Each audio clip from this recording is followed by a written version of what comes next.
J. Cole is the best producer rapper in hip hop history, and I don't think it's close. I guess he's the strongest when it comes to rapping. Even producing, like I don't think so. I think J. Cole's production is a very underrated. That's kind of what I realized listening to this is I think that almost the opposite of Kanye, where J. Cole was so much sold as a rapper. Like when he signed to Jay-Z, when they were promoting him, it's like he has all the bars.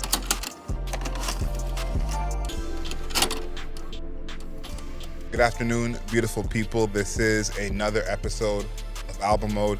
We review a new album every single week. We look at the lyrics, the production, the overall aesthetic of the album, how the album fits into the context of that artist's career.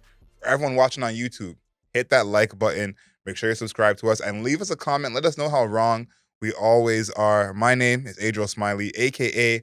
AdrielSmiley.com, a.k.a. Adriel Smiley Official, a.k.a. The Godfather. We're here with His Royal Highness, a.k.a. The Bunny, a.k.a. No Longer a Munch, a.k.a. The Champion, King Grant. Champion and King in the same a.k.a.? It doesn't get better than that. I know, I'm winning right now, and this time we're back with J. Cole, Friday Night Lights. Yep.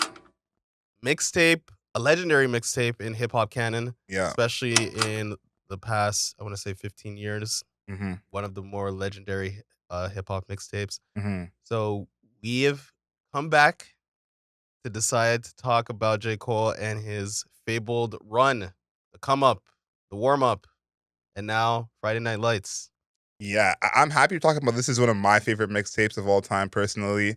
And I think this is important because you're more a warm-up guy. Yes. I'm more a Friday Night Lights guy. But I think this era of J. Cole kind of made J. Cole who he is. Now, of course, he had great success past this era.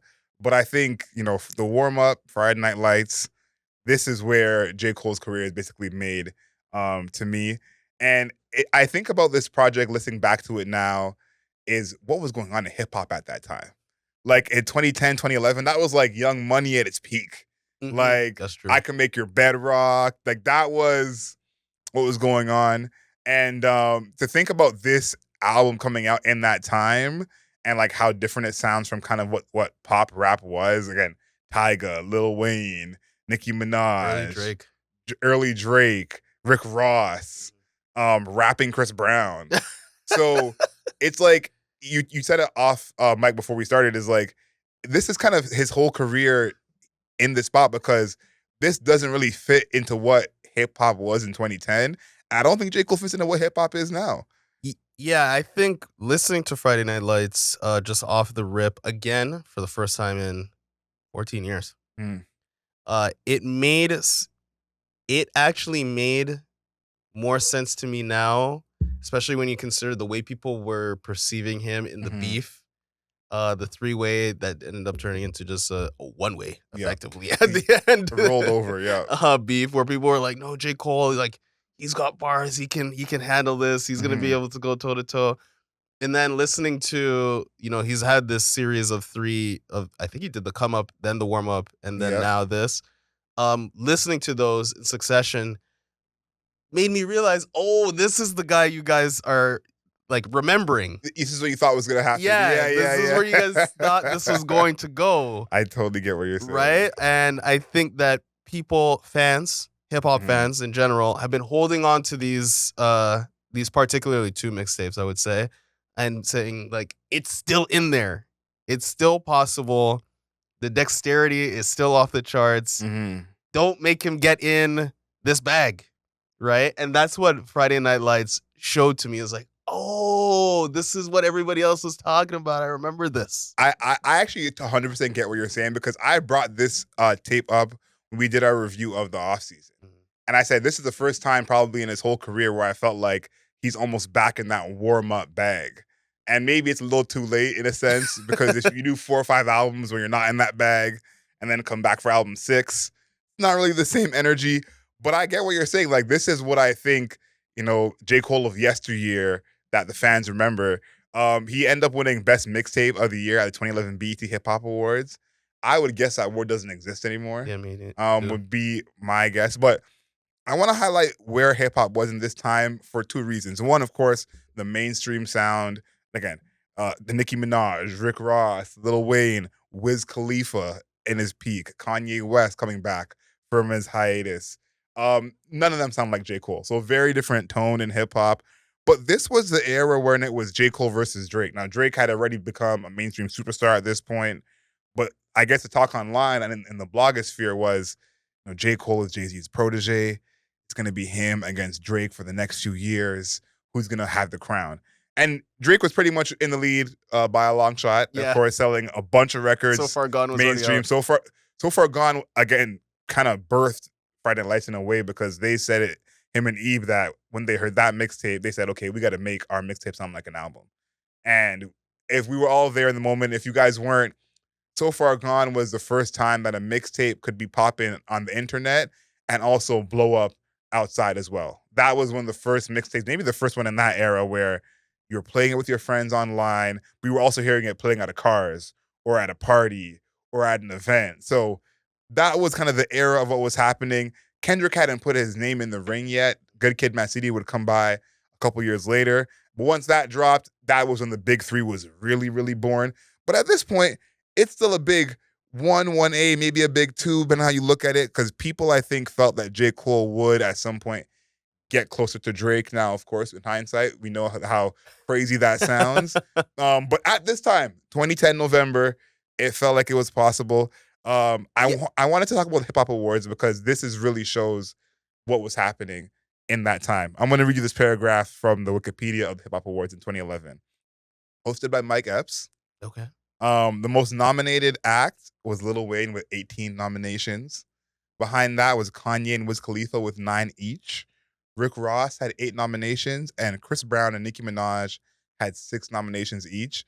MVP of the year, the 5 nominees were Wiz Khalifa, Kanye West, Rick Ross, and Lil Wayne, and Nicki Minaj. You want to guess who won that? Nicki Minaj. Nicki Minaj, that's correct. MVP of the year. So, not really a space ready for the bars on Friday Night Lights. Yeah, I think that going back to that period in time, just for everybody who's wondering why we're reviewing this, is because this got re-released on Spotify on Friday. Yeah. And going back to this period of time of hip hop, 2010, it really struck me how different the music or hip hop sounded at that point in time. And it definitely sounded more varied in a lot of different ways. Like every artist had like their own specific sound. I mean, right now people have specific sounds, but it's more homogenized. So when you're talking about Nicki Minaj, Lil Wayne, even who else was really going on this time? Obviously Drake was really going at this time. Wiz Khalifa, Rick Ross. Those guys, everybody sounds different. Especially Nicki Minaj was doing more of an electronic. This is Pink Friday type era. of deal. Yeah. So yeah, exactly. Right. So it was just interesting to think about, especially listening to Friday Night Lights, is that the Sonics production just sounds very different. Like this was a point in time in hip hop where we knew what hip hop music sounded like, obviously, but there wasn't like right now where you're like, if you hear a trap song or you hear trap instrumentation, you're like, this is what hip hop sounds like right now. That didn't really exist back then. Yeah, I think the closest was probably that Young Money DJ Khaled era because you know what I'm saying? Like we the best. All the Young Money tracks that they had together, that album was really big. And then all the like cross collaborations, like Wayne and Rick Ross working together, Wayne and Drake, Wayne and Nicki. So that was really big. 2 things I want to talk about before we get into production is kind of like the lead up of this project, because this is one thing that I think it really kind of pushed J. Cole's career in a certain direction leading up to this project. And this is one of those things that it definitely had to be there for. And that was the drama of him having the single. And now it ended up being Workout. We know what happened Workout. And then it led into Let Nas Down. But listening to the series that him and Ebe are doing, Inevitable, they have a whole thing about finding that single because everyone at the time knew Jay was not putting the album out without having that quote unquote hit single. And there's a few songs out here that he thought were the single. And he brought them to Jay. Jay told him, you're almost there. Not quite. Higher was one of them. And a Blow Up was the other one. Now, listening back to this now, I think Blow Up should have been the single. Because when you hear Blow Up compared to Workout, Blow Up would have been a better single to kind of introduce him to the masses, to me at least. But is there a single from here or one of the ones that he had on here that you think would have been better than Workout? Because to me, he didn't need a single like Jay thought he did. He proved that.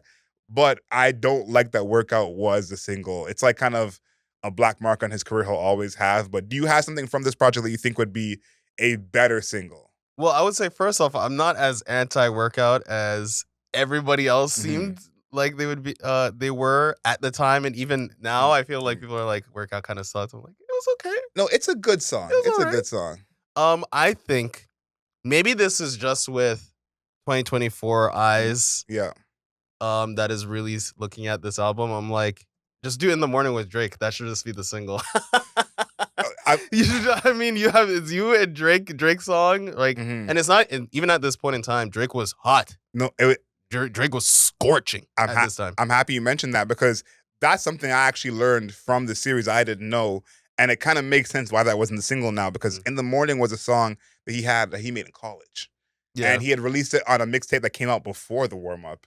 And it had already been out and had 3 verses from J. Cole. And the only reason that song is on here is because Drake hopped on it. So if Drake didn't hop on this song, it wouldn't even have been on this project.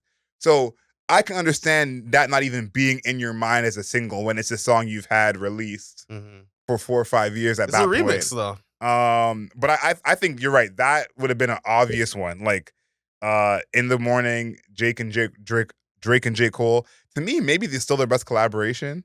And I think it's one of those songs that it's just part of hip hop at this point where it's like we're just used to it, you know. Like now when you hear it again on its own or on the project, you're like, this song is phenomenal. Yeah. But I think it's just been a part of the lexicon of hip hop since it came out almost instantly, especially in 2010. That it's like it almost got overplayed without even touching the radio. Like that's what that song is. And then last but not least, for everyone, again, if you weren't there, we're gonna put you guys on right now. But if you were there, we're taking you a trip down memory lane. Good Fridays. This was when Kanye was gearing up to Dark Twisted Fantasy. Ended up being one of the greatest hip hop albums of all time, but one of the greatest albums of all time, period. And he was dropping a song every single Friday leading up to his project. And two reasons I connect with this project. Devil in a New Dress. I actually didn't like it with just Kanye on it when he first dropped it. Oh, okay. So when J. Cole rapped on it for Villmatic, that's when I was like, oh, this beat's kind of nice. What? It took J. Cole for you? And then when the next version dropped to Rick Ross later on, yeah, I was like, okay, now we're. But when it was just Kanye on Devil in a New Dress, I was not really into it. I kind of just like played a couple times, moved on. Shame on you. I know. How dare I? How dare I? And then Looking for Trouble. Looking for Trouble was one of the last songs, part of the Good Friday series. And I don't even remember that track. You don't remember Looking for Trouble? Looking for Trouble. Okay, no. Well, this is a moment here where I wanted to break it down for everyone. Looking for Trouble was one of the songs that featured a bunch of people, kind of a posse cut from the Good Friday series. And J. Cole was the last verse on that song and the beat cut out. This was a whole moment on the internet. This is when Twitter was Twitter, okay? When Twitter was good, Instagram hadn't popped off yet. There was no TikTok, no Vine. When Twitter was Twitter, Looking for Trouble was an absolute moment on the timeline. And J. Cole had, again, this verse at the end where he kind of shouts at a couple people, takes some shots at people. It featured Pusha T, Big Sean, and Saha the Prince, as well as Kanye West. And Looking for Trouble was 1 week before Friday Night Lights. And on the original album, it was the bonus track. So my point is a lot of momentum going into this project. The biggest rapper at that time, Kanye West, having this huge series, which was, again, every Friday was a moment on the internet. Yeah. I remember waiting to see like what hours they're going to drop at because sometimes it would say 5 p.m., but they were late. Looking for Trouble is one of the late ones, of course. But you're like what? Your memory of this sequence in 2010. I was there. I was there too, but I wasn't that there. I wasn't you weren't there. I wasn't but it's like hanging on every word. And I think why I bring this up because this was when Twitter was Twitter. But if you remember when Drake dropped certain songs at like 2 a.m. and the timeline would blow up, this was what J. Cole was doing with these records. He was dropping it on Tumblr too, not even Twitter. He was putting shit on Tumblr. Yeah, exactly. So I just kind of wanted to make that clear because J. Cole doesn't really do that as much anymore. He's kind of more calculated, album, maybe some singles. But this was an era where moments were happening before the project even came out. Yeah, it's kind of funny how you say like, oh, he was featured on basically a Lucy, because I don't even think Looking for Trouble is on anything. No. But he was featured on a Lucy at the end, and like it was like big time momentum. I'm like, that's what classified as momentum back then. And no, you're right. And the crazy part is because I asked some of my friends who are a little bit older than me and who like we were all there at the time, and if you saw the way their eyes lit up talking Looking for Trouble, and like and it's hard to kind of explain now because it's like a verse on a Lucy at the end. And yeah, If hip hop isn't even there anymore, you know what I mean? Because even Good Fridays, the concept of Good Fridays on itself, dropping a new song and these are all were like either album cuts or huge records. Like Power was one of Good Fridays, Monster was part of Good Fridays, So Appalled was part of Good Fridays. So we haven't seen that since. So that almost doesn't make sense to the listener. If like he dropped Monster just randomly on a Friday. Yeah, like, didn't music drop on Tuesdays back then? it dropped on Tuesdays, exactly. So it's like even that part of it's like this is just I'm dropping one song on Friday and it's gonna be the whole thing we talk about. So this a whole different time in hip hop. The fact that it really was, man. Oh my god, 2010 was just like a different world. Yeah, 100%. Yeah, like 2010, you really have to think back. Like Wiz Khalifa was on top. Yes. Wiz Khalifa was on top. Drake was just breaking out. J. Cole was obviously just breaking out. Who else was on top in 2010? Like I'm really just like this is Maybach Music era. Yeah, like, maybe I was about to say Rick Ross rapping Chris Brown. Rapping Chris Brown. So yeah, it was a different world. Basically, it's like we're really trying to show or trying to explain to people, because I feel like not everybody that listens to this podcast is old enough to know is old enough to know that. But it was different, bro. Yeah, one part that I saw from the Hip Hop Awards when I was doing my research of the performances, that was like, I wonder what in the world was being performed. Big Sean performed Marvin Gaye and Chardonnay. That lets you know.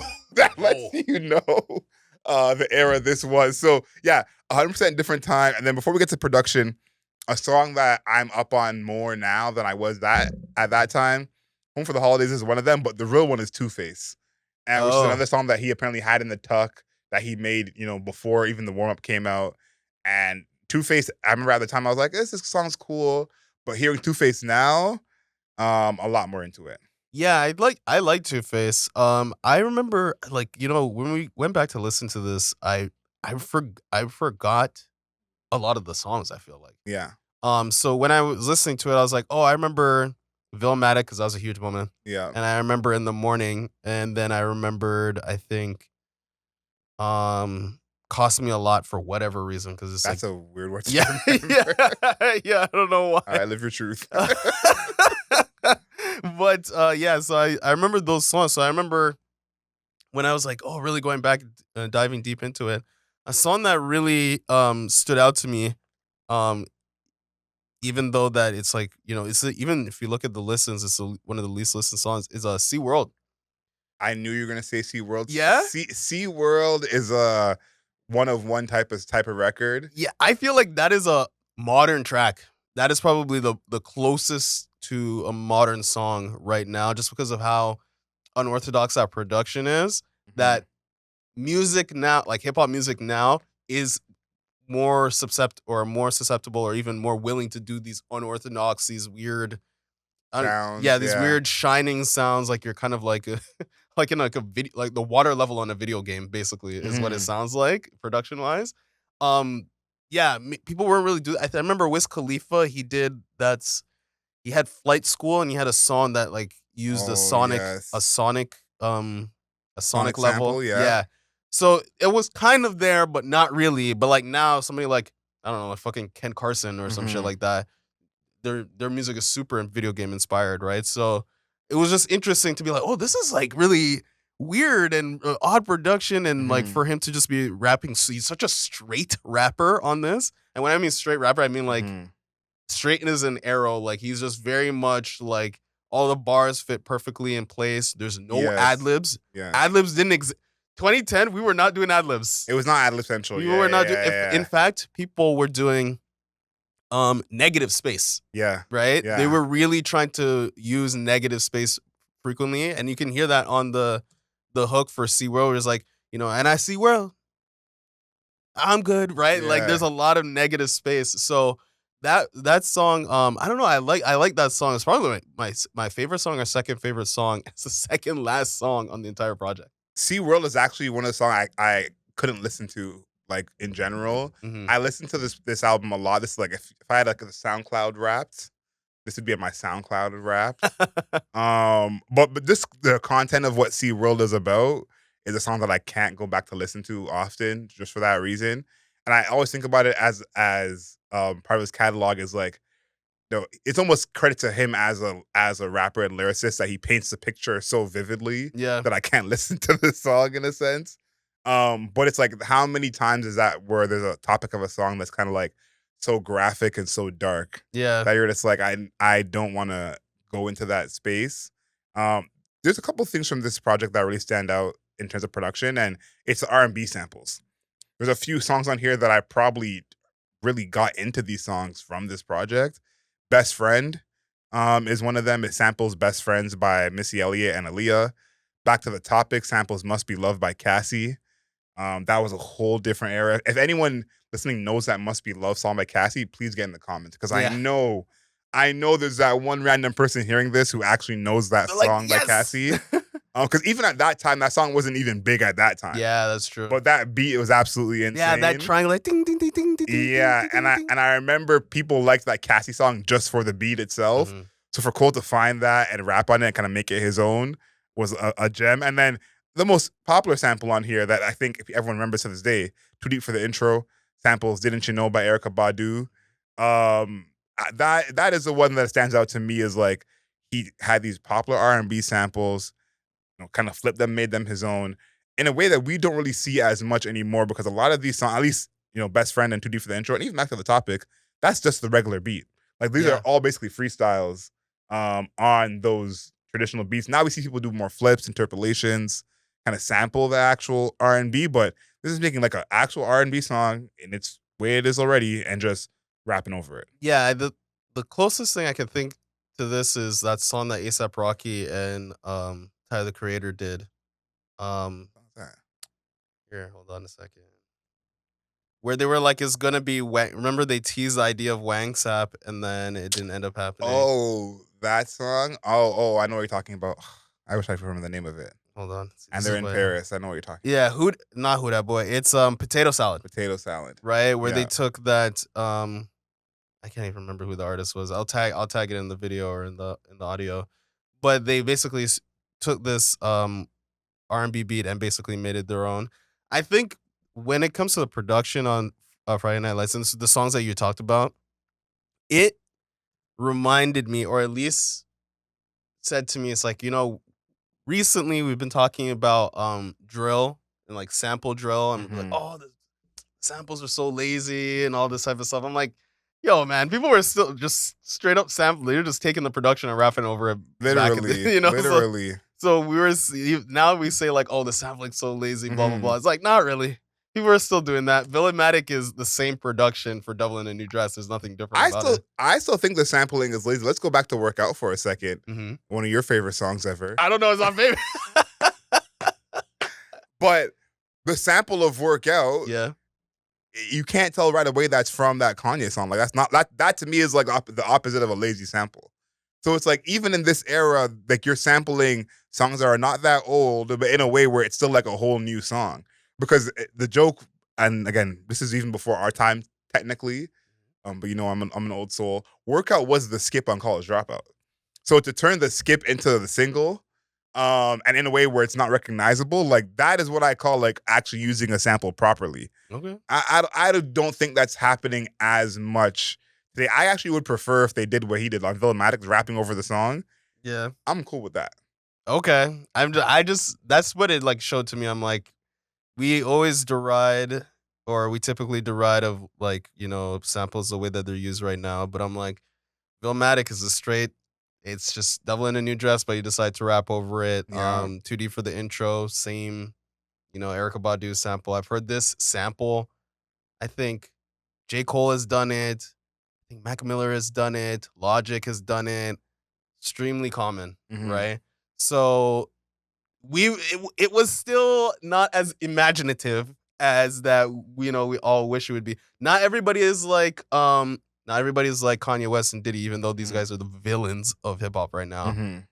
Where they were really chopping stuff up, reversing it, stripping out, the guitars and only having the bass line, stripping out the bass line, only have the guitar, stuff like that. And you know what you're actually highlighting is like kind of the difference in era. Like we talked about at the beginning, so we'll talk less about it here now, but it's a difference in era where Kanye and Diddy are in the era of actually flipping a song. This is the mixtape era. Yeah. Where you're really rapping over. I think about Wiz Khalifa, The Thrill, like just rapping over The Thrill by Empire of the Sun. So this is a different era where like we don't have that. As like, of course, the baby is holding on to freestyles on his own. Like he's keeping them alive solely by himself. But we don't have that as much of rappers just, I like this beat. Here's a free verse on it, put it out. Like I kind of wish I would come back. Now I think the reason for that is, that the level of rap isn't where it used to be. But I actually would like to see, rappers, a new beat comes out they like, give me a couple verses on it. That's what I would like to see. Yeah. I want to talk about In the Morning. Okay. It's a song that, again, I feel like it's just a part of hip hop, so we forget about it. It has the least amount of plays on Spotify. Yeah, I saw that as well. J. Cole and Drake on a song, yeah, and it's the we least. we know what that's about. But the keys on that are so good. I would say they're borderline addicting. And this is, again, somehow J. Cole as a producer underrated, but beats like this are the ones where I'm like, to think that J. Cole made this is pretty crazy. And then as well, like early R&B J. Cole. Like J. Cole will become a prolific R&B artist as a hit maker, making songs with Miguel, eventually Summer Walker. But to me, this is like where R&B J. Cole really is born in a way. There's a song on the warm-up, Ladies, with him and Lee Fields and the Expressions. Right. One of my favorite songs from him. That's kind of a little bit of R&B J. Cole as well. But this is like, a real rap R&B song in an era where dudes were singing more on their records for sure, but I think this is a good mix of actually sounding like an R&B song and having some rapping on it. Yeah, I like this song too. I think this was like, I would say, one of the earlier spaces of hip hop merging with R&B. Yes. Right. Where Drake's ability to sing and rap is important. And you can tell the difference between when J. Cole is singing the hook and I hit it in the morning, and then you hear Drake where Drake can actually sing. Yeah, two different vibes. And also Drake is rapping in like a hushed voice. That's like it's seductive. He's trying to be seductive. And that's just like, that's a very early version of like Drake and J. Cole where you could tell they were just like moving in two different paths separately. Even though they could technically exist on the same song.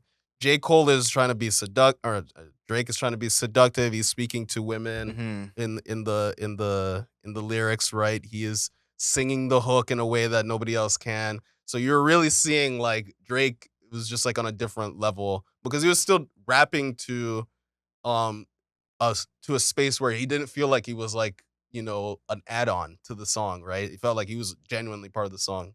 And I wonder when's the last time we've heard Drake rap like that, like in the present. Because rap in a seductive way to women. He's so bitter now. Yeah, I was thinking about this, like listening to this album or mixtape, where it's like both of them are just like so like, I mean, they're older, but Drake currently is so fucking bitter on his music. He's so bitter all the time, man. You highlighted this on one of our reviews of how Drake lost the women in his fan base, and that was his downfall. And when I hear a song like this, I'm like, this is where you see it. Because what song have we heard Drake rap like this again? And again, for anyone who was there at the time, I remember when we heard Drake like come in on this song in the morning, it was a moment. The first listen, I'm like, oh, he's whispering. Like it was a big deal to hear him like put on this voice and have these bars. So you did a great job of highlighting of like Drake is not even that guy anymore, even though he still makes R&B songs. Yeah, he doesn't use this kind of hushed tone that became such a huge deal at that time. Before I'm Gone, one of my favorite beats on here. The voices as part of the you like this song? The production, kind of using them as instruments, and the chords feel so bold. This is one of those songs on here where I feel like it's a kind of a colder production. Like this song feels like winter.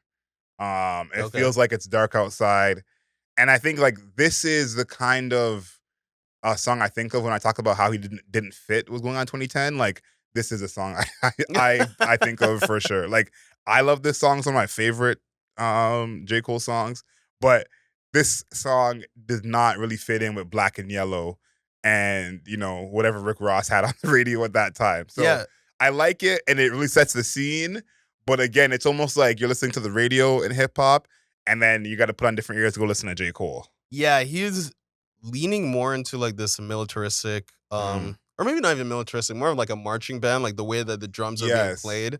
And that happens in multiple other songs. I think even Gone for the Holidays also has Mhm. that. Or sorry, Home for the Holidays. Yeah. Also has like similar drumming style when it comes comes to what is actually happening with the percussion. So I think that actual space for his production, like that style of production, that is to me was like this is very 2010s, very 2009, Mhm. 2011, where um you can have like spaces for like, oh, it's gonna be more like marching band marching band style for Yeah, of like drums. and I say 2010 even 2010 J. Cole because this is more like I have in here like these songs are a walk. Like Hmm. you're walking to these songs. Waka Flocka was out at this time. You know what I mean? So it's like this is a whole different energy of like I'm not playing this in the club, like I'm not playing this to get hype. Right. It still has a certain pace to it. Like these songs are not slow by any means. Like you said, like more of a march, Yeah. even a waltz, you would Yeah. say. Even Cost Me a Lot is like that too. Yeah, but it's like this kind of march waltz tempo is a J. Cole staple. Because I think the rest of hip hop, you think of something like Make Me Proud with Drake and Nicki, like the pace was so much faster in the rest of hip hop, trying to get hype in the club, trying to turn up, Black and Yellow, again, Waka Flocka Flame. Like these songs are not slow, but they feel very, very kind of slow compared to what else was going on. Yeah. I'm even thinking like Waka Flocka was happening, Chief Keef was happening at the Yeah, same time. he's a little bit later, but this is kind of the bubble, I guess. 'Cause Yeah. I think she gives him 2012, 2013.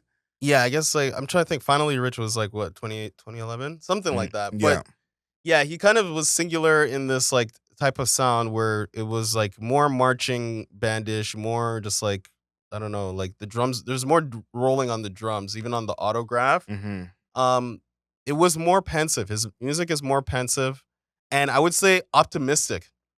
I think a lot of Agreed. the production is optimistic, like songs like the autograph, where it has like uplifting horns, or you listen Hmm. to Home for the Holidays, where first of all, even the lyrics are just kind of like, I'm out of here, like I'll see you guys later. But again, the horns are almost like a sitcom, Yeah, yeah, yeah. like a sitcom style of horn. So the music was optimistic in a way that currently does not exist in hip hop. Nobody is making optimistic music. Who's making optimistic music in hip hop? Can't think of a Yeah. single person. I had this kind of, I don't want to say crisis, but thought about hip hop as a whole Mhm. and how J. Cole's music relates to it. And I thought about the pain that a lot of hip hop artists come through and go through in their communities and how much of it makes it into their music and how it's translated into their music because everyone feels pain differently. Yeah. And J. Cole's version of that is obviously a whole different bag. But I realize that a lot of artists aren't hip to talk about their pain. They'd rather be like, you know what? It was painful growing up. I was the brokest anyone's ever been, but now I'm the richest anyone's ever been. Yeah. And I have a couple songs here that are from 2010 that make me think about the fact that kind of he's always been in his own bubble, like almost like Yeet in a way where it's like whatever Yeet's doing ain't got nothing to do with whatever else y'all are doing. You know what I mean? Yeah. Like whatever y'all are doing don't matter. I'm gonna do what I'm doing. Aston Martin music with Rick Ross, Fancy by Drake, Not Afraid by Eminem, Just a Dream by Nelly. These are all 2010. Pretty Oh. Boy Swag by Soldier Boy. All I Do Is Win, DJ Khaled. Yeah. See? Find Your Love, Drake. So it's like this is a whole none of this is like the autograph for Hope for the Holidays. So it does make a lot of sense when you get to that next part of his career. We talked about the autograph. That's what I have for lyrics. But Yeah. before I even get to lyrics, this song reminds me of the warm up. I remember hearing this song and thinking this could have been on the warm up. That's kind of the vibe it gives me, the Yeah, energy it that's gives true. me. The warm up, pun intended, is more warm than Friday Night Lights in terms of its sound. And the autograph kind of fits that energy. And this song, the autograph in particular, is what I think of J. Cole's production style. Like if someone said a J. Cole type beat, the autograph is one of those beats that comes to my Okay. mind. The stuttering snare that he does, I think, is a staple for him. And you talk about the horns, the melody, kind of the tempo of the song. Yeah. But this is realize that he's not in this place anymore. Like a J. Cole beat is not gonna sound like this anymore. I don't know what a new J. Cole beat Me sounds neither. like. I I actually I don't think know. that's maybe a question for another episode. But at least at this time in 2010, I could tell you what a J. Cole beat would sound like. Now, the two songs I thought of for lyrics, I mentioned because of how iconic these lyrics are. These are lyrics, like I mentioned, when Twitter was Twitter, that you would see people tweeting all the time.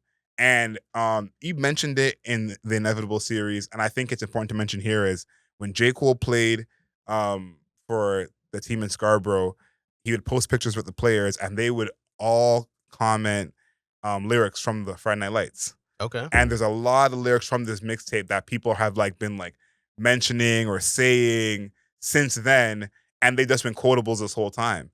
And to think about so much quotables from a mixtape that has not been on streaming for what is it, 14 years, is pretty incredible. But there's a few in here that are quotables for me, that I feel like really encapsulate who he was as a lyricist then and even still now. On verse 2 of the autograph, he says, "Man, I rap so vicious, but I talk so politely. Never met a babe mama who don't like me. Met a couple baby fathers, though, that want to fight me. I hate it till she snooze like the news nigga nightly. Send her back to you when she no longer excites me. Now she bitter with this nigga cause he ain't quite me. One thing for certain, baby girl, you are a wifey. Two things for fucking sure, I am not the husband, though. So run back to him while you still can.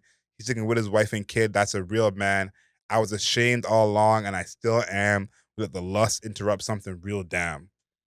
There's a few J. Cole's in that verse. Like you got the J. Cole that will still give you, I'm still a guy. I'm still gonna, talk about these women in a certain way. But there's also the J. Cole that says, run back to him while you still can. Sticking with his wife and kids, that's a real man. That alone right there, I don't know what other rapper you're hearing say that. Like, that's not that deep of a bar, not that crazy. And it's not like this is super conscious. But even just the phrase, sticking with his wife and kid, that's a real man. No one talks like that in hip hop. That's just not a thing that people say. And he starts it off by kind of having his braggadocio, but the J. Cole braggadocio. It's not like, oh, I'll fuck you and your mom. It's never met a baby mama who don't like me. Different. Okay. You're bringing me home to moms and moms loves me. Okay. Not I'm going to fuck you and your moms, which I feel like is more typical. So Yeah. it's pretty funny because he has kind of these tropes and literary devices that are so core to hip hop, but just does them in such a non-hip hop way in a sense. Because it's not gangster to say you know, your mom's gonna love me when I meet her. That's not you know what I mean? That's not hip to say. But he, in his own way, with his clever way of saying it, he kind of makes it all fit. But this verse I always think of because in it he kind of sprinkles in again the tropes that make it resemble what else is going on. Yeah. But at the same time, if you actually read the words, you're like, did he just call someone a real man? Did this man call another man a real man on his rap record? Yeah. That is insane. So yeah, it's not as bad as again, Chance loving his wife, that level, but there's so many things in here that I'm like, it's hip hop, but at the same time, kind of outside of hip hop. Yeah, I think that J. Cole is always been a rapper who is self-effacing in that way. I think that he is always he's always willing to I don't know. It's not even fuck you with a smile. It's more don't you guys love me? I'm so great. I'm so great. Don't you want to bring me home to mom? I'm fantastic. Yes, You know what I yes. mean? Versus somebody that's, typical in hip hop. I'm the greatest person ever. Everybody should love me. He's like, aren't I so great? You should invite me to your mom. That's a different type of dude, Yeah, he has this part in there where he says, met a couple of baby fathers though that want to fight me. He never fights back. There is not a bar about him fighting back. And that's part of this whole thing is that part is normal. Baby fathers want to fight me. If it's a 21 Savage or the baby, that baby father got some bullet holes in his forehead in the next line. Mhm. So it's like even you see things like that, especially when you read them, it becomes more clear. But it's like he's not even incriminating himself to like fake tough guy it in a sense. Yeah, that's true. Which I think is like it's commendable in a way now that we're more grown and we can see it, but it makes so much more sense why there is this whole narrative about him being like boring or soft or corny, Mhm. because I think there is this like romanticization of the tough guy in hip hop or the womanizer in hip hop, and J. Cole is walking up to the line and all of them saying, "No, I'm not any of those Yeah. things. I'm not even gonna pretend." Yeah, I think that he kind of makes things a little bit more small stakes, and I think Mm. that Vilmatic is probably a good example of this. This is at the very beginning where he's at verse 1. He's like, to college kids, no scholarship starting your semester, unpacking your suitcases, filling up your dresser. Enjoy it while you got it. After that, it's God bless you. Life is your professor. Know that bitch is gonna test you. I got some shit I'd like to get up on off my chest, spill out my soul, and I spit out my stress. Can I spit out my stress? So, and then I'll give you the next part where it's like, it's the feeling in the air. You're about to drop a real classic. He said, Cole, Lil Birdie told me on the low you got an Illmatic. Nobody touching Nas, nigga. This is more like Illmatic.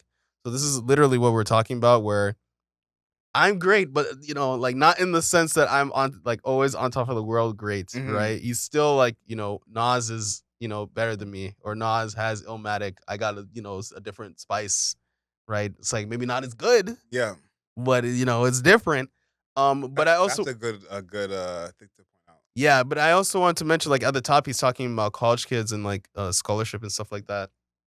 I don't hopefully most people know like J. Cole went to like Mm. university. Yes, J. Cole yes. went to university and part of like that storyline was like he actually when he was releasing music, when him and Drake and Kendrick were releasing music, for a lot of people this was like the storyline to their like college, Yep. coming of age or even high school coming of age for some people.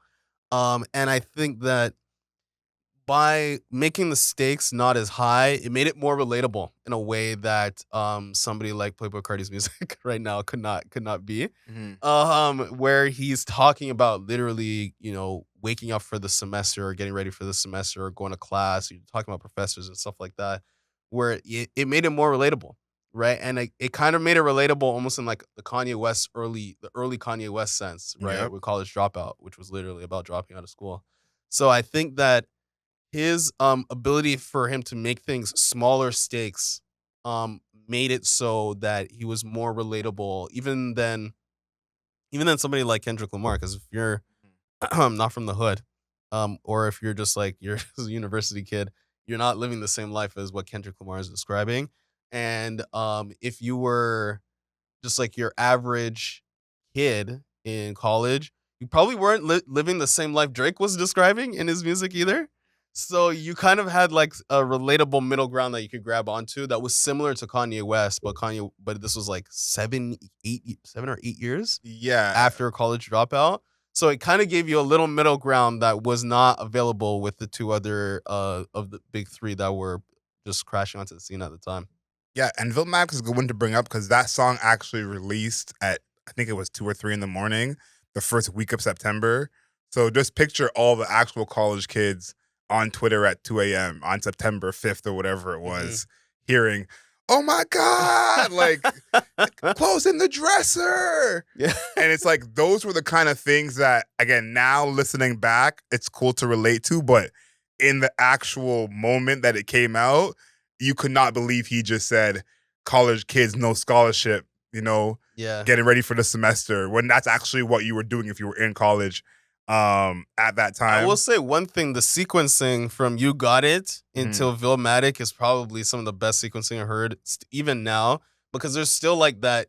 That song is like drum led, and then it's going all the way to the end. It feels like it's not gonna end, and then there's like that crash, the cymbal Oh, crash, so right? good. That I think that, or yeah, is amazing. That it just kind of like you're like walking and then you like almost like fall into a pool. That's what it feels like, No, right? 100%. Like that's when it gets dark. It's almost like the weather just changed. Yeah. So I think that even just that production, like the sequencing right there, even though this is a mixtape, but Mhm. this was when mixtapes were actually starting to sound like the line between the album and mixtape was starting to blur. I like that sequencing a lot.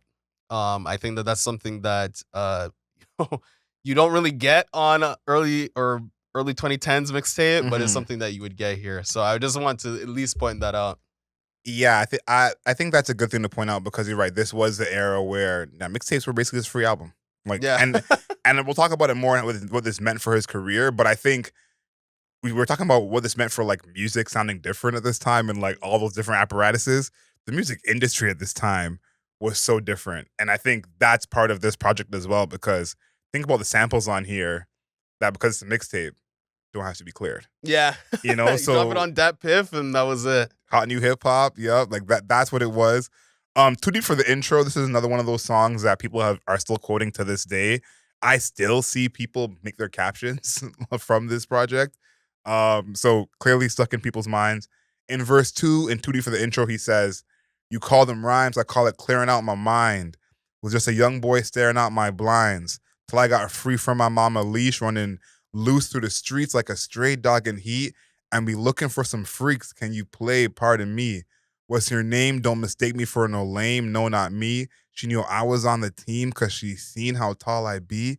In the club, dapping niggas. Eventually, RIP. Damn, you win some, you lose some. That's just how it happens. And if a nigga step up to you, then you gotta scrap him. Your name is all you got. Throwing hands by the bathroom. It's funny, I barely told nobody I started rapping. Cause see some niggas was haters that I viewed as clowns. At 14, I knew I was the nicest dude around. I gotta make a move. I gotta do this now. If they don't know your dreams and they can't shoot them down. That last part is a part that we've been hearing people talk about and mention forever. If they don't know your dreams, they can't shoot them down. Obviously very, very quotable. And I think in hindsight, it's like I understand why that is quotable. Hmm. And we've said that. I feel like we said this 5 times on this review, but who can you picture saying a line like that today? Like of the J. Cole caliber, of the J. Cole level in terms of popularity. Who can you see saying, if they don't know your dreams, they can't shoot them down? Like I can't picture anybody saying that. That feels like something Drake might have said Yeah. in this era of time, but Drake now definitely not. Yeah. No. So Definitely not. definitely not Drake now, definitely not Kendrick now. So it's like Yeah, we don't really have the relatable rapper right now. and I think there's a part in here too where why I brought up these lyrics this course, what I realized about J. Cole is that a lot of rap fans want to feel like a rapper is cooler than them. Hmm. They want to put someone above them. Like it's kind of like the idolization and the celebrity culture. It's kind of like Playboy Cardi fans. Part of being a Playboy Cardi fan is you think that what he's doing is cool Yeah. and cooler than whatever you're doing. And people who don't think what he's doing is cool aren't fans of him. Hmm. And I think J. Cole kind of broke down that wall from day one of like, nah, we're equals. Like, I rap well, but like, we're all human. And like, I don't think that's not really a very hip hop energy. Yeah. You know what I mean? So I think like this song is a part of that in two parts where he says, you know, if a nigga step up to you, then you gotta scrap him. Your name is all you got. Throwing hands by the bathroom. Like that was a real thing going. At least for me, where I grew up, like people get into fights just off of someone checking you and coming after your name. But he's not saying it from a standpoint of I'm a tough guy. Yeah. He's just saying like your name is all you got. If someone step up to you, then you gotta scrap him. Them's just the rules. Yeah. And I think like that's another version of relatable that it's like you don't have to be a street dude to get that. If you grow up in a certain area, someone steps to you, it is what it is. Yeah. You're throwing hands now. So I think like that's a pretty cool part of it. And then last but not least is the top of the part where this is the thing that I feel like made him very relatable at this time. Where we said this about Drake as well. It's like the kind of bigger he's become as an artist, is the less relatable he actually is Yeah. because his life is obviously in a different place and a lot of his fans who are younger. But he says, I was a young boy staring out my blinds till I got free from my mama leash, running loose through the streets like a stray dog in heat. And we looking for some freaks. Can you play? Pardon me. Like that is that. age era of like if you're in high school, college, and you like finally get to go to school away from your family and like get to go be free. He said, "Where them freaks We're can you looking for the play?" freaks. But think about when you first got to college or university, if you're listening to this, Uh-huh. and it was where the hoes at. Like that's real. So it's like this part of being relatable is like, he's kind of putting it into a part of your life where it's like, okay, I don't live at home anymore. Now I can go do whatever. Yeah. It's different from the rapper who's saying, I go to the club every night and fuck 12 girls every night. It's Yeah. like, I can't relate to that. But Wait, you can't? no, I can. I'm just kidding. Allegedly. Oh. That one took me for a loop still. But being excited to leave home, Yeah. excited to live on your own, and what that comes with, That was a big deal. people can relate to that. So you're right. We don't really have a relatable rapper right now. Yeah, which is a little bit of a shame because I think that there's always a space for that in hip hop. Like in every era of hip hop, there's been a person that was like, oh, you can relate to it. Before J. Cole, it was Kanye West. Yep. Before Kanye, I don't know, it's like Tribe or something. Like there's Tribe, Tupac. Yeah, Tupac was definitely that. So until later Tupac, but this is a different story. Yes. But yeah, so I think that we're kind of missing that in hip hop right now. And that's probably why J. Cole is still as popular as he is. Part of the reason why. I do want to this is my last thing. I just want to highlight, back to the topic. This is my favorite song. And it's for a very odd reason where it's just like, I actually just like the idea of the triangle. Oh my God. Is the triangle. Like, I don't know how many songs in hip hop that exist where the triangle is the lead instrument. But that ding ding ding ding. And technically, it's not even a hip hop beat. Yeah, it's not even really a hip hop beat. But I love the production on that, and the guitar that's backing it up is very delicate. But the amount of times that his flow changes in this song is about like 5 or 6 times. Is just really interesting to see his dexterity, because this is like this is a freestyle. Mm-hmm. So to see his actual dexterity as just like a straight up rapper is pretty amazing, and I think that back in this time, 2010s, that was a big deal. To be a strict rapper was like one of the most important things, and that's why Drake was kind of like derided early, because like it wasn't that as dexterous as what you're hearing on Back to the Topic. Even though Back to the Topic is less dense when it comes to like actually what is being rapped about, the ability to bounce from like, my world is a little darker, like a fucking tan line. Go on, look for a better nigga girl you can't find. Fine young man with a old man mind. No time for the chick who fucks the whole mankind. Ain't no man. I'm an old landmine. I've been waiting to blow up for a long damn time. Now I'm armed and I'm Vietnam's best. And then Carolina's savior, marijuana blazer. So you see how like I just went right to the next part. That's when the flow changes, right? So I think that his ability to do that, and for it to it feels like it never gets janky, never gets slow, never feels like he stumbles anywhere, is awesome. And it's just straight one verse, right? So I think that his ability to do that is awesome. Obviously, he's flipping flows multiple times throughout the mixtape, but I just want to highlight this song in particular because you really get to see. This is the J. Cole everybody was talking about during the beef. Yeah, I was one of those people. Back to the Topic is I mentioned this to you last week about how you kind of can tell someone's cultural age. Back to the Topic is one of those songs for me that I can like sense what someone was around for. Because Back to the Topic is one of those songs now that if you started off around a certain crowd, they're just gonna spit 16 bars straight. Right. I was at a cottage in the summertime and someone said Back to the Topic just like in conversation. And someone just raps the whole verse while the conversation continues. So it's like, this is like a touch point in a sense of like, where were you when this happened? Do you still remember? This is one of those. Right. What this means for his career, I think this is obviously like the crux of what his career became. Yes, absolutely. There's this point that he mentioned in the Inevitable series that like really opened up my eyes to how he viewed his own career, but just kind of how his career went. And he talks about the first album, Sideline Story, and how he was saving all these songs for the Sideline Story that he had done forever. Like, Wet Dreams he had for years. Lights, Please he had for years. Two-Face he had for years. And he was saving all these songs to put together for this perfect debut album. Now, everyone who was there, Sideline Story was, of course, a disappointment in Yeah, it terms kinda of the sucked. actual music, but it did well commercially. Mhm. And it was the first time where the music industry saw you can have great success first week without having a huge hit single.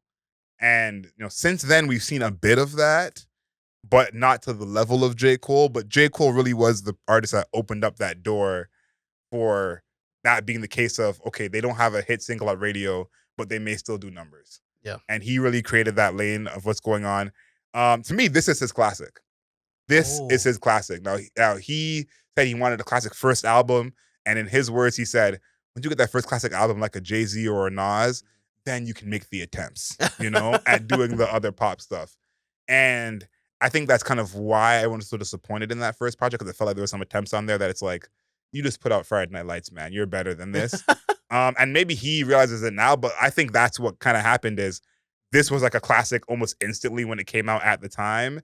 And it gave him the leeway for a Sideline Story, because if Sideline Story had not come out after this, his career probably looked at a whole lot differently. Yeah. And I think he was bought a lot of leeway from the fans and even the casuals of like, okay, I didn't love Sideline Story, but I know what you're capable of. Yeah. And I mean, Born Sinner came out after, which I love Born Yeah, Sinner. yeah, yeah. Born is really good. I love Born Sinner. I think that Friday Lights basically was, yeah, you're right. It's like this is one of his defining albums, Mhm. mixtapes, whatever. See, today the difference between an album and mixtape doesn't exist. Yeah, That's not yeah, even a yeah, thing yeah. anymore. But back then, it was like this is just the mixtape. Like, wait for the album. Like, Yes, nobody cares. yes, Like, yes. this is play. The music Mhm, is the music. It's mhm, still the same MP3. Yeah, yeah, literally, same file. Yeah, it's the same MP3. So I think that this was probably his defining project. I think that he still had Board Center afterwards, which I thought was Mhm, awesome. I like the warm up before this. Yeah. And then there's 2014 Forest Hills Drive, which I would say is like Renaissance. Yes, yes. So I think that it was crazy to say Renaissance when it was only like 4 years, but like, yeah, I think that this was fantastic. I think that it was, huge propeller for his career, because then we were talking about, okay, him and Drake. And then, then it was him, Drake, and Kendrick Lamar. And then they were basically just like leapfrogging over each other for years and years and years. So I think that, yeah, Friday Night Lights, huge. What did you think of the cover? The cover has grown on me, but I think it's just because it's pretty iconic. Yeah. But I think this cover kind of brought everything in together in terms of the like theme of like the warm up, Friday Night Lights, Sideline Story. This is the cover that brings that theme together the most to me. Mhm.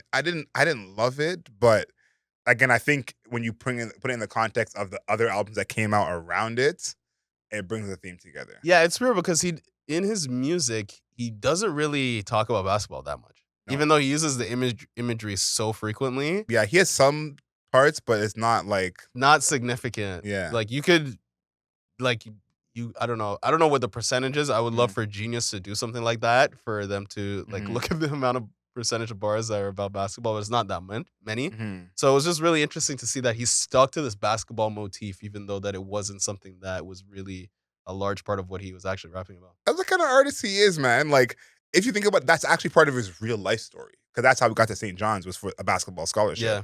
So it's like, even though it's not in the music, the real Jermaine Cole, like basketball's a part of his life. Yeah, that's So true. that's important. One thing I do want to mention, because we're talking about what this means for his career and this cover, is the industry where it was at this time in terms of people buying physical albums. I think the death of the physical album created what we have now in terms of streaming being a shit show, this lawsuit with Drake and Kendrick, people not getting paid on their streams. I think once the physical music died, that's where that died, because someone like J. Cole was very popular with this mixtape. Like, on Dat Piff, like you mentioned, Hot New Hip Hop. This was doing whatever Dat Piff Platinum was. Yeah. Like whatever Hot New Hip Hop Platinum was, this mixtape was doing it. A million downloads in a week, like Yeah. whatever that was. And I think that there was a kind of a disconnect with a lot of these internet artists of this era: Drake, Kid Cudi, Wale, Charles Hamilton. Of like, will they translate to the mainstream? Wiz Khalifa as well. Mhm. When they have to sell real CDs, will people buy them? And someone like J. Cole proved that he could. Kendrick proved that as well. Kid Cudi. But I think that now the guys on the internet or girls on the internet in hip hop, they are not really gonna get the streams to put up the big numbers that J. Cole did. Right, that's true. And so I think like this era, I guess, is the beginning of the end of that. So when you think about your favorite artist on the internet and their album comes out and they do 10,000 first week, it's like maybe if they were in this era and it wasn't only streams, they might be able to do numbers because they have a rabid fan base that actually go buy the project. Right. So that's a big part of this era is that whole change for the internet artists, because it's crazy to think now these guys were internet artists. Like they were. They were big in the blog era, the MySpace era, Tumblr, yeah. Hot New Hip Hop. They were Two on Dope Boys. They were on Twitter conversing with people. Remember when J. Cole was like, "Bring $1, I'll come and sign your $1 if you come to the concert." That was the release. Do you remember that's how they released music? Like they would release the Z share file. Oh yeah, that's how that was like a release. They would tweet the Z share file, and then the blogs would post that on the blogs. Yeah. So it's like you're right. These are internet artists. So I just want to say this is the end of an era. Like I think the era ended probably 3 or 4 years after this project, but I think this project is a big, big part of that era in terms of like having that crossover, because a bunch of these artists, not Drake and not Kendrick, but they released mixtapes after they released albums. J. Cole released a couple mixtapes after, Wiz Khalifa did as well, Wale did as well. But this is the end of that era where you can have a successful mixtape and tour and make money off it without having an album, and then also have an album that can sell and do big numbers. So this is the end of that era. Is this a no skips for you? No. There's a couple of songs I'm not afraid to be the person that says I don't like songs on a classic album, classic mixtape. I am not a Before I'm Gone type person. And I'm also not a Best Friend type person. Interesting. Okay. And Farewell, I don't get Farewell. I don't get it. Like it feels like could have ended it with SeaWorld and it could have been cool, but I guess SeaWorld is a crazy way to end your album. Like I guess you're just thinking sonically and not what's actually being said. Like that's the biggest part. Like what he's actually saying, Farewell is the end. The end on SeaWorld is crazy. Yeah, to be rapping about the 5-year-old kid, tragic story with her. Yeah, like actually just absolutely tragic. But I'm just thinking about like, as a musical project, when the music sounds like it probably should end. SeaWorld can't be the end. Like I just feel like ending a project with a story about a 5-year-old girl getting kidnapped, raped, and murdered is just a wild way to end your project. That's a lot. Yeah, so I'm with you. To me, this is actually a no skips. Okay, but I don't think this was a no skips at the time.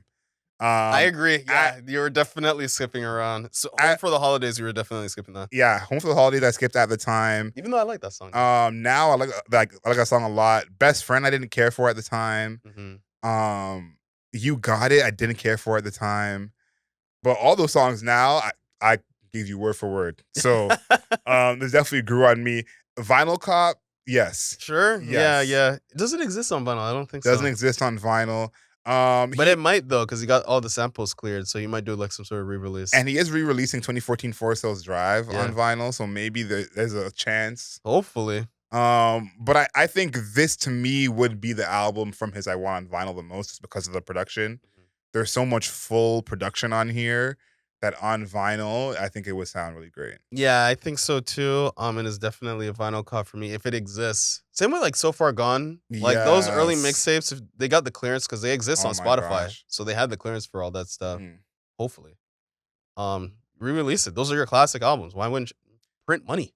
But before we get to our scores, I want everyone to get in the comments and let us know any other classic mixtapes you want us to review. I think So Far Gone is an obvious one. Yeah. Just because of what that meant to just music in general. But any other classic mixtapes you want us to review, please let us know in the comments.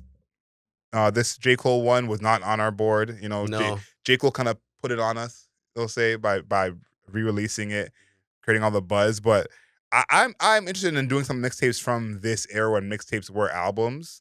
Because there's some good music in these times. There was. These times. I don't know, Flight School by Wiz Khalifa. I love Flight School by Wiz Khalifa. Really? I am one of those. Yeah, that is my Wiz Khalifa album. Flight School is so interesting. I know it's weird to basically most hip hop listeners, but Flight School, that was my Wiz I don't think it is. Khalifa Flight project. Flight School is like, if you were there, you know what was up. Like, I just think it sounds amazing. I listen to it Miss probably every month. Right for now.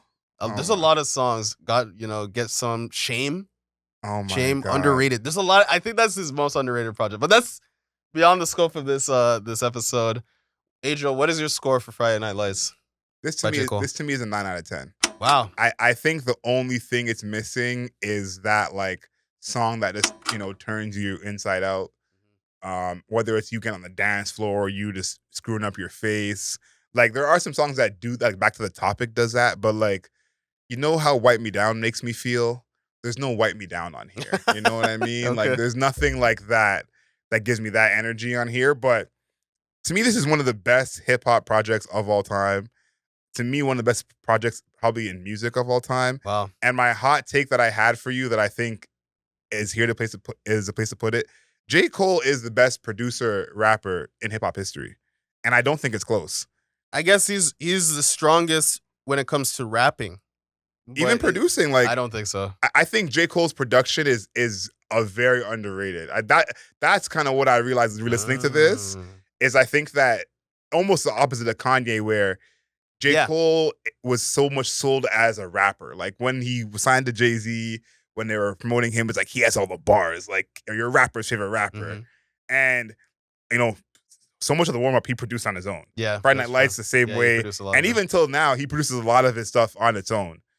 He's very resistant to outside production. So to me, I'm like, he's number one for me. I don't know who else is in that category. Kanye would be the main one I would think of. But I would say that like, not Pierre Bourne. Big shout out Pierre. But I think why I mentioned that is like, we're in a different part of hip hop where that's so uncommon. Yeah. There are artists that you're a huge fan of who you say it's not about the lyrics, it's about the beat, and they don't make the beat.